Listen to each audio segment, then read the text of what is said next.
Briefing for Thursday, the 24th of August. I'm Stephen Ridgway. 3 vulnerabilities in NVIDIA graphics drivers have been discovered that could lead to memory corruption. So a good write-up from the Cisco Talos people pointing out just those details that you need to know. But basically, there are vulnerabilities again in NVIDIA drivers. These would allow for breakout from virtual guests to the underlying host.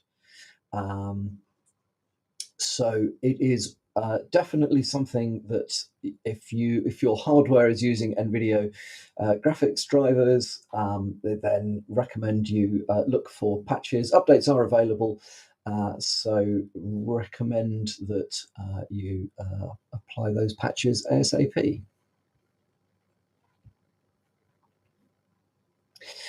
The Xloader MacOS malware has resurfaced. You may be aware it's been floating around for a while, quite a while.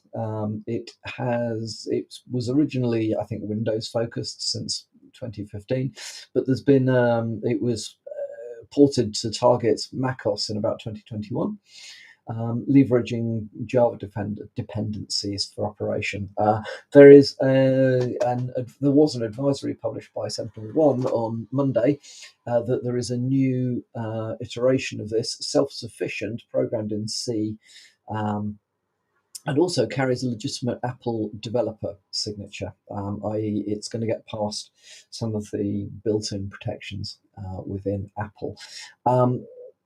It's being distributed at the moment via a disk image with the name officenote.dmg. So if you run Macs, you'll know this, but on a Mac, if you're going to install something, it often comes as a disk image that you can load. Once you've loaded up the disk image, within there will be the installers and so on and so forth. So this one is officenote.dmg and is purporting to be some office productivity software. So definitely one to watch out for. As always, be cautious about what you are looking to install, regardless of what your operating system is.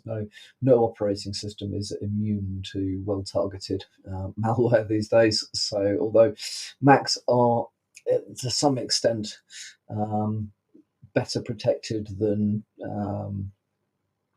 vanilla Windows devices, I don't really think that you can. Well, in fact, I know you can't rely on that anymore as an excuse for being lax with your basic cyber hygiene. So keep an eye out for that one. If you think you may have downloaded this, then it would be worth looking into some of the malware protection suites and malware detection stuff that you can get for Macs, just to see whether you have in fact been infected. Interesting step forward from Google. Google Workspace is going to provide the option of requiring 2 admins to sign off specific critical changes within the admin portal. They're introducing this firstly for what they call 2-step verification, which like everybody else calls 2-factor authentication or multi-factor authentication. If you want to enable it or disable it or change it, you can now say that one admin effectively raises the change and a second admin approves it before it can be implemented. Which is a very standard way of delegating responsibilities and ensuring it's a protection against corruption in many ways. Very old-fashioned things. Safes used to have 2 keys and 2 different people had keys. That sort of stuff worked in places like that in the past. So, and it's quite common that the person who raises the change, it can't be the person who then approves that change. There has to be some kind of change approval process. So, good on Google for looking to introduce that stuff. It does mean that if one of your administrator accounts gets compromised in an attack, which is, often that is often an objective for attackers in order to then, take further control of further parts of your organisation. Well, if they can't unilaterally change certain settings, that gives you at least a little bit of protection.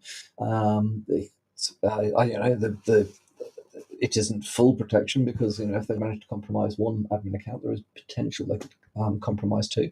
But often compromised accounts start from things like phishing emails, and so you'd have to successfully phish two administrators, and they'd have to be the right two administrators, and so on and so forth. So it does make things harder. So yeah, I think that's quite good. They're looking to roll this out for as I say, for two-step verification. First of all, excuse me. First of all, and then there will potentially, well, in fact, almost definitely, they'll be rolling this out to other security features in the not too distant future.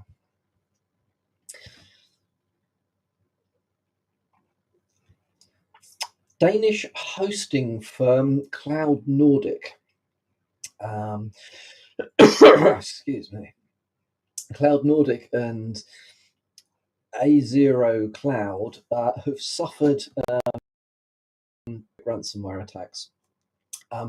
They have resulted in the majority of the customer data being destroyed or lost, and have basically brought the hosting providers down, including websites, emails, customer sites, the whole piece.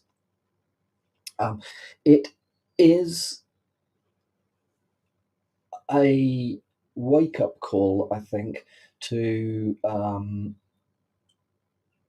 think about how backing up and protecting your cloud-based data and your cloud-based systems. There is, I think, in many organizations, still the opinion that cloud data is resistant because it's being protected by the cloud provider. Well, it isn't in that respect.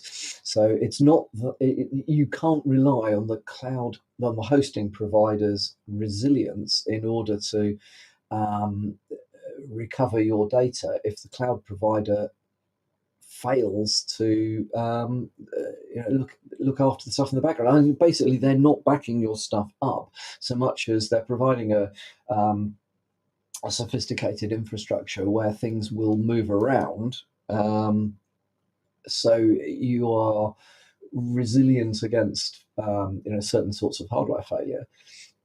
However, if the cloud hosting environment is completely taken offline, or in this case has a ransomware attack, your data there may be no cloud side backup of your data to recover from.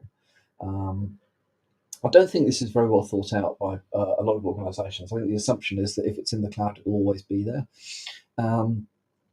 It has been in the past one of those areas of discussion in certain sorts of organizations. Worked in finance years ago, and there was a lot of discussion about what happens to data in the cloud and how can you ensure it's backed up. And another snag with this is that most cloud hosting providers don't provide very sophisticated or resilient methods for backing up data. So if you're in AWS, for example, yeah, sure, you can back up your data to another bit of AWS, stick it all in an S3 bucket or whatever it might be.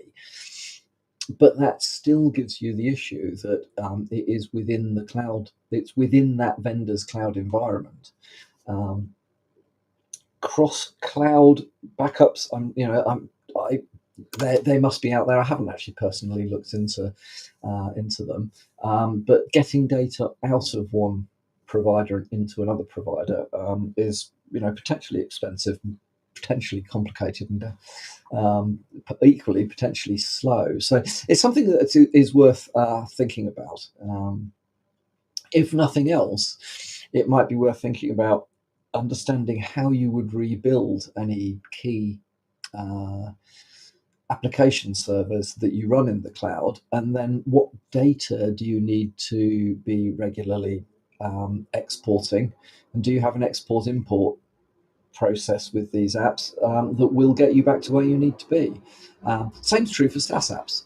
You know, any of the stuff that you keep in a SaaS app, it's only as resilient as the service provider chooses to make it. So, you know, is there a way of getting your data out and holding it somewhere? Definitely something worth thinking about. Definitely feel sorry for any of the customers of Cloud Nordic and A0 Cloud who have lost all of their data through this.